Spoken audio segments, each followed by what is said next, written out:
Myths that surround us. Mental health misconceptions. We've all heard them. Those whispers about mental health. The myths, the misconceptions. They're like that weird smell in your grandma's attic. You know something's off, but you'd rather not open that door. Well, buckle up because we're kicking that door open and shining a light on these mental health myths. First up, mental illness. That's just weakness.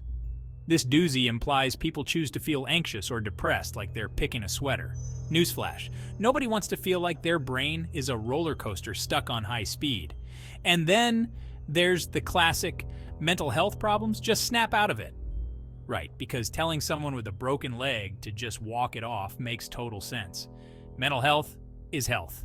Period. Let's not forget, people with mental illness are dangerous. This harmful stereotype paints millions with the same brush, ignoring the fact that most people with mental health conditions are far more likely to be victims than perpetrators of violence. These myths? Toxic.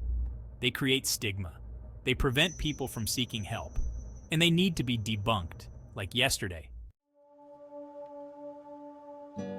Okay, time to bring in the big guns. Facts. Mental illness is not a choice. It's rooted in biology, genetics, and life experiences.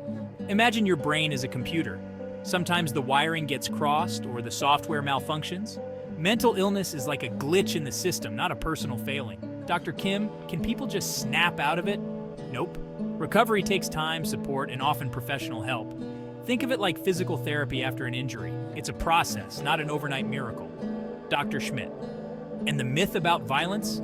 Statistically, people with mental illness are more likely to be the victims of violence, not the perpetrators. Let's stop blaming mental illness for societal problems and focus on real solutions. Remember, mental health conditions are treatable. With therapy, medication, and support, people can and do recover and live full, meaningful lives.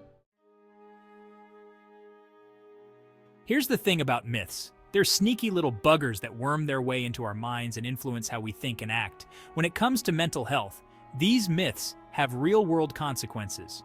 Maria, first, they fuel stigma. Stigma is like a giant do not enter sign hanging over mental health, making people feel ashamed or afraid to seek help. Imagine breaking your leg and being too embarrassed to see a doctor. That's the impact of stigma. Second, myths prevent early intervention. When people believe they should just tough it out, or that seeking help is a sign of weakness, they suffer in silence, allowing conditions to worsen. Maria. Finally, myths perpetuate discrimination. People with mental health conditions face prejudice in employment, housing, and social settings. This discrimination is not only unfair, it's illegal. Section 4. Seeking help, finding hope, resources, and support. John, okay, enough doom and gloom. Let's talk solutions. The good news is there's help out there. Think of it like finding the right app for your brain. Need to talk to someone right now? Crisis hotlines are available 24/7. They're like the mental health equivalent of calling 911. Therapy is like going to the gym for your mind. It helps you develop coping skills and process difficult emotions. And just like finding the right personal trainer, it's important to find a therapist who's a good fit for you. Medication can also be a lifesaver for some people, helping to manage symptoms and restore balance. Think of it like taking insulin for diabetes. It's about managing a medical condition, not masking who you are. Section 5. Mental health matters. A call for understanding and action. Emily, let's face it, folks, we've all got mental health, just like we've all got physical health. And just like we take care of our bodies, we need to take care of our minds. This means challenging those outdated and harmful myths. It means talking openly about mental health, without shame or judgment. We need to educate ourselves and others. Knowledge is power, and the more we understand about mental health, the better equipped we are to support ourselves and those around us. And most importantly, we need to treat each other with kindness and empathy. You never know what someone else is going through, so a little compassion goes a long way. Section 6. A brighter future. Embracing mental well-being. Imagine a world where mental health is treated with the same importance as physical health.